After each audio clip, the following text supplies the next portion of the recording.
Балдардын илим билимге кызыгып, келечекке багыт алуусуна ата-эненин ролу чоң. Анткени ата-эне баланын биринчи мугалими. Алар үй шартындагы тарбияны уюштуруп, мугалимдин башкы көмөкчүсү болот. Бирок бүгүнкү күндө агартуучуларга болгон мамиле өзгөрүп, баланын билим алуусуна жетиштүү көңүл бурулбай келет. Андай жагдай өлкөдөгү билим сапатынын кескин төмөндөшүнө алып келди. Жаштардын билимге болгон кызыгуусун арттыруу үчүн алгач ата-эне билимдүү болуш керек дейт. Кыргыз Республикасынын эмгек сиңирген мугалими Гапыр Мадаминов. Ошондой принцип менен ал энелер мектебин түптөгөн.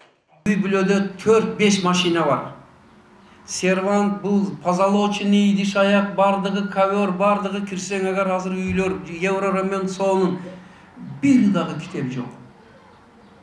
Бир дагы классика жок. Сабак дайытырган стол, настолный лампа деген жок. Мына мен азыр биздин мектепте мындай правила киргизгенбиз. Биздин мектептин ар бир үй-бүлөсүдө ата-энеде 300дөн аз китеп болбосун деп. Өлкөдөгү уникалдуу долбоорлордун бири болгон энелер мектеби 24 жыл мурун Баткен облусундагы чек арага жакын жайгашкан Жаңы Жер айылында негизделген. Элет жериндеги апалар күнүмдүк тиричилигин экинчи планга жылдырып, балдары үчүн колуна китеп, дептер кармап мектепке бара башташкан. Окутуу процесстеринде аларга билимдин баалуулугу, илимдин маанилүүлүгү түшүндүрүлүп, атайын ата-энелер сиздер үчүн аттуу китеп да чыгарылган.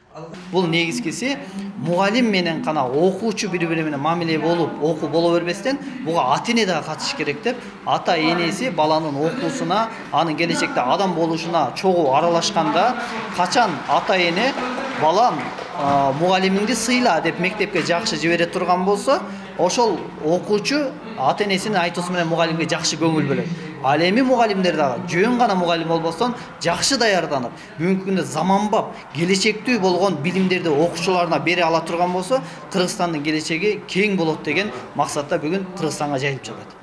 Энелер мектеби айрыкча жаш ата-энелердин балдарын чоң өзгөрүүлөргө даярдап, багыт берүүнү үйрөтүү максатында түптөлгөн. Кызыгы анда окуган эне экзаменден өткөндөн кийин гана баласы Гапыр Мадаминов жетектеген номер 3 эксперименталдык гимназияда окуй алат. Анткени баланын илим билим алуусуна алгачкы шартты ата-эне түзүп, колдоп турушу керек. Ата-энелер окугандан кийин балдарына көп көңүл бура баштаганын, билимге болгон көз караштары жакшы жагына өзгөргөнүн айтат.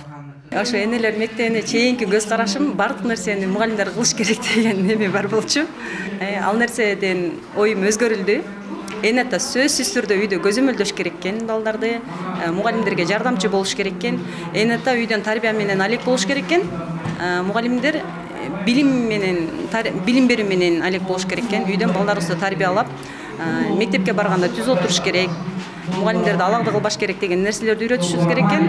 Мугалимдерге тоскоол болбой койгондой биздин балдар даяр болуп барыш керек экен. Мен ошол нерсени үйрөндүм. Алыскы Лейлек районунан башталган долбоор бүгүнкү күндө өлкөнүн башка аймактарына да жайылууда. Ага катышам деген энелердин саны миңдеп саналат. Анда эненин билим маданияты, үй-бүлөдөгү моралдык психологиялык климаттын балага тийгизген таасири сыяктуу сабактарды 21-кылымдын дүйшөнү аталган Гапыр Мадаминов өзү окутат. Анын натыйжасы жогору болгондуктан расмий билим берүү методикасына кошуу керек дегендер да бар. Алардын бири мурдагы эмгек жана социалдык өнүктүрүү министри Улукбек Кочкоров. Агайдын мектебинде бүткөн орточо мына бүтүрүүчүнүн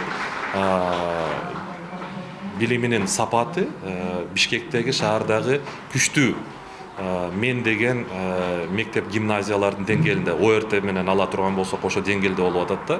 Демек бул мындай тажрыйбадан өткөн, апробация деп коет го, өткөн, жыйынтыгын берген методика деп билем. Ошондуктан мен муну мамлекеттик деңгээлде дагы айрыкча мына билим берүү министрлиги дагы колдоого алып, мындай республикалык семинарларды өткөрүп, ошону жерлерде жайылтуу боюнча иш-чараларды алып баруусу абзел деп ойлойм. Гапыр Мадаминов акыл эмгегинин маданияты, устаттык өнөр, ой өрүшү, кругозор сыяктуу бир топ китептердин автору. Анын өзгөчө методика менен окуткан энелер мектебинен Баткен облусунун өзүндө эле 100 миңдей ата-эне билим алды. Окуучулардын 95% өлкөдөгү жана дүйнөдөгү эң алдыңкы университеттерине бюджеттик орундарга өтүп, республикалык олимпиадаларда жалаң байгелүү орундарды ээлеп келет. Талайгүл Ерматова, Адилет Марсбеков, 5 канал.